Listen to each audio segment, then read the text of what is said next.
As reported on August the 14th, a Russian Su-30SM multirole fighter crashed in the area southeast of Zmeiny Island. With the crash of this aircraft, Russia lost more than half of the Su-30SMs that were in service with the 43rd Separate Naval Assault Aviation Regiment of the Russian Aerospace Forces. This unit is based at the Saki airfield in Novofedorovka, which was captured after 2014. In addition to the Su-30SM, the regiment has up to one squadron of Su-24 frontline bombers. By the start of the full-scale invasion, the regiment had 12 Su-30SMs, the full complement of a squadron. Militarnye reports, citing Military Aviation Editor-in-Chief Denis Tomenchuk. Assessing the state of the unit, the analyst noted that the first combat loss occurred on March the 5th, 2022, in the Nikolaev region. Then both pilots ejected and were captured. Major Alexey Golovensky, the squadron commander, and navigator Captain Alexey Kozlov. The next loss of aircraft occurred on August the 9th, 2022, when Ukrainian forces carried out a precision strike on the Saki airbase. As a result, the Russians lost 3 Su-30SMs irretrievably and another was damaged. In addition, 5 Su-24 bombers were destroyed and 3 were damaged. In the fall of 2024, losses in the 43rd Regiment continued. In September, an Su-30SM was shot down in the combat area from a portable anti-aircraft missile system by fighters from a special unit of the Main Intelligence Directorate of Ukraine. In the spring of 2025, a unique episode in world military history occurred. On May the 2nd, a unit of the Main Intelligence Directorate of the Ministry of Defense of Ukraine, together with the Security Service of Ukraine and the Defense Forces, for the first time used a naval drone armed with an AIM-9 missile to destroy a Russian Su-30SM in the Black Sea. The current loss at Zmeiny has already become the 7th for the 43rd Air Regiment. At the same time, damage is added to the list of losses. On July the 1st, 2025, a Ukrainian long-range drone UJ-26 Bomber hit the Saki airfield, which led to new damage to equipment. Thus, of the 12 Su-30SMs with which the regiment entered the war, only a small number of machines remain combat ready.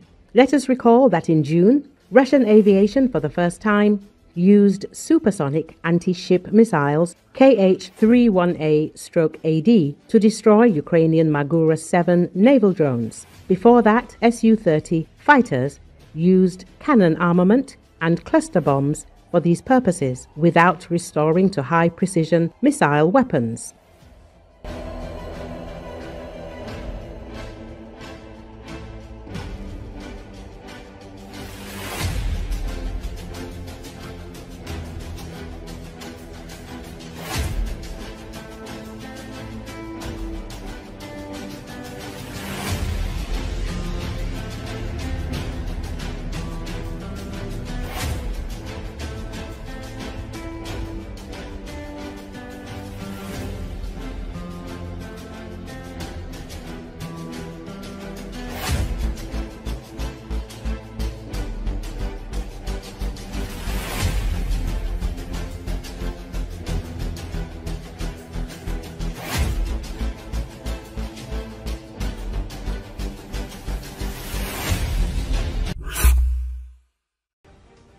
During the Russian-Ukrainian war, soldiers and engineers have to experiment with the protection of military equipment to adapt it to real combat conditions. Some equipment even looks like post-apocalyptic cars from the Mad Max movies, writes Business Insider.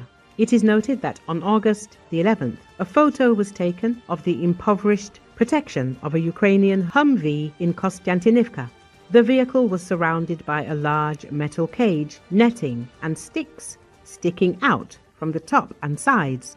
The publication explained that such an unusual modernization of military equipment is caused by the need to protect it from attacks by enemy drones, which are the main weapon on the battlefield. The armor is not standardized, which is why soldiers and engineers on both sides of the war often use a do-it-yourself approach.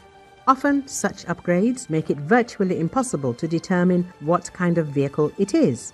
For example, in July, a Russian tank was spotted at the front, protected by a large cage, a significant amount of netting, and some other materials.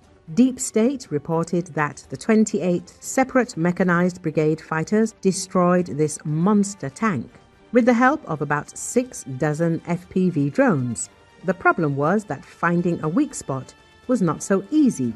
The publication recalled that such improvised armored structures began to appear on the battlefield in 2023. That was when drones became a serious problem. Moreover, the so-called protective cages often vary in appearance and overall effectiveness. At first, it was observed only on tanks and armored combat vehicles, but now it has spread to a whole range of combat systems.